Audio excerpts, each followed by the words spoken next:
everyone, it's Laurie from Cook Scrap Craft. Welcome back to the channel, and today is Mix It Up Monday. This is a scrapbook hop hosted by Anna from Peace Craft Love and Kimberly from I'd Rather Be Scrapbooking, and basically we take a sketch and then we add our own interpretation and mixed media stuff, whatever mixed media stuff you want to add. So the list for everyone who's playing along is down below. You're going to find basically like the individual listings. Some people are on YouTube, some people are on Instagram. There's also a YouTube playlist. So it just like takes you through everybody who's participating, and it's really easy. You don't have to go back and forth clicking on links. So however you want to watch, but definitely watch because you're going to get a lot of fun inspiration for this month. This sketch, which is up in the corner, is from Misty Murphy, and it's a grid. It's a grid, you guys. I kind of didn't do a straight grid. You'll see once I finish with all this mixed media. And I don't really do I guess the placement of the embellishments and the placement of the title and the placement of the journaling the same, but you'll get the basic idea. And that's what this is all about, just getting some inspiration and then kind of doing with it what you want to and what you will. So, excuse me, I was going to cough. That stencil that I was using, I believe is a Vicky Bouton stencil. I think. Maybe, now I don't remember, or just like an American craft stencil, but I chose it because it reminded me of bubbles, and I have these photos from the Georgia Aquarium when we went last spring over spring break. So I wanted to have a background that matched the colors in that fish paper that also sort of reminded me of being underwater. So I used 2 colors of Tim Holtz Distress Oxide Spray. My favorite yellow, the pinky color is saltwater taffy, and then the yellow is, I always get it wrong, sparkling lemonade, something lemonade. I can never remember what it is, but it's my favorite. I just love the way the yellow looks. So anyway, I just sprayed the stencil different areas around the Vicky Bouton Foundations paper. That's what I was using as my 12 by 12 white background. And then I'm just setting it aside to dry a little bit while I cut down all of my photos. So my photos are all 4x6s. However, the photos in the sketch are 2x2. I think it says 2x2. That's what I cut my photos down to. So it was a little tricky, but luckily I only decided to use photos that had animals in it. So I have a separate set of photos from the Georgia Aquarium that have like my husband and my daughter in the pictures. So I'm gonna do like the people pictures on a different layout. So you'll see those again in an upcoming process video, I'm sure. But for these, just to make it a little bit easier to cut them down to 2x2, because 2x2 is pretty small, I only did the ones that had the animals. And so I just got like really close up crops of the animals that were in those photos. And then from my cardstock scrap stash, I found this bright pink, what color would we call that pink? It's not like a pink, it's like a pink. I don't know. It's not really fuchsia, but it's magenta. Is that a magenta? I don't know. I'm going to have to look at my Crayola crayons and see, because to me, they seem very similar, but one is like more purpley, right? Or something. I don't know. Anyway, I'm using that cardstock in that boldish pink color to do some matting for the photos. And I really liked how the sketch had the photos looking sort of like Polaroids. So I'm basically cutting the cardstock so that there's a little bit of the pink showing underneath the photo. So it looks like kind of like a Polaroid. So essentially the photos are 2x2. I've got some matting, a little bit of matting on the sides, and then I cut them to 3 inches. So there's like, I guess, maybe an extra inch or a little bit less than an extra inch at the bottom. I'm sorry that these measurements are not super precise, but hopefully that if you try your hand at this as well, it'll make sense as you're going through it. So yeah. If you've never been to the Georgia Aquarium, I would highly recommend taking a visit. We went there last spring over our spring break. We had basically like a full day in Atlanta. And it's a really cool aquarium. There's a lot to do. We saw a dolphin show. We saw a seal or a sea lion show.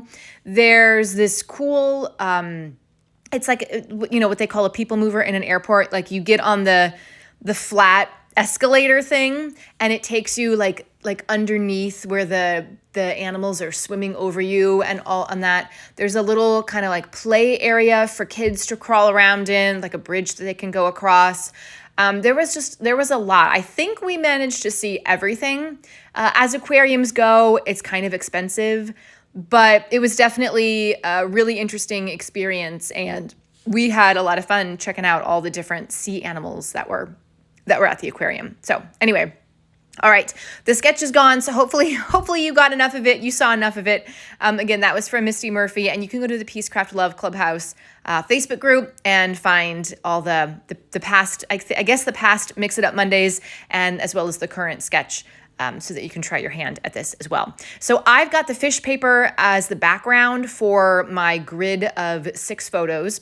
And then I'm adding some very old K and Company ocean water stickers. They're like border stickers. So those are coming from one side of the page. They're not going all the way across. Everything is sort of offset. All right. So I'm doing most of the focus on the like center left-hand side of the page. So I've got one of those K & Company border stickers up at the top and then one down at the bottom. And then I pulled a few embellishments from my stash, just preliminary looking through to see what I had. There are a couple banner stickers that I received from Rebecca over at Paper Glue Fun. She sent those to me, so I used 2 of those because they were like the same colors as the Tim Holtz Distress Oxide sprays. I have a few phrase stickers from Simple Stories, and then I will go back through my stash off camera and I'm going to add in a few more things, but I wanted to make sure that I had my photos lined up the way I wanted them to. So instead of doing a straight grid, mine are kind of making almost like a circle along that fish background paper. So the center photos on both rows, one is going a little bit higher and one is going a little bit lower. And then in the center, I'm going to do my title using these Pink Fresh Alpha stickers. And I'm titling it I See You, but C is in SEA because these are undersea creatures and we are seeing them. So hopefully you enjoy the little punny title there. And then I'm going to add a few more other elements. When I do, then I'll have a space to do journaling. And I actually don't do the journaling on camera. I end up adding some more splatters toward the end. And then I'm like, well, I guess I have to kind of wait till they dry so that I don't smudge anything when I'm going in to do the journaling. So everything is always done out of order sometimes with me. So here's what I'm adding in. I don't have anything specifically fishy or water or whatever ocean themed. So I'm adding in an Echo Park chipboard piece. That wild sticker is from an old, I think, Photo Play or maybe Photo Play Zoo Collection. Doesn't matter. And then those 2 stickers are just stickers from my stash. That's where I'm going to end up doing the journaling. And then I have these Simple Stories enamel dots that I'm going to add in just in a couple places. I really liked the colors. I think the one I'm using is, I have 2 collections. There's Bohemian Summer and Retro Summer. I can't remember which one I end up using. I think I use the Retro Summer because those colors are a little bit brighter than the Bohemian one. And they fit better with the colors that I've chosen for the fish paper and the background matting cardstock and the Tim Holtz Distress Oxide spray colors. So that's why I'm using them. And I'm just picking colors, doing groups of 3. So 1 large enamel dot, 1 medium-sized, and 1 tiny. And then I'm going to just kind of finish things up with some sprays. Because there is some teal color in here, I'm going to do some splatters in the salvaged patina color. I love that color too. I think I just love the yellow, the pink, and the teal all together. Those are just such a great color combination.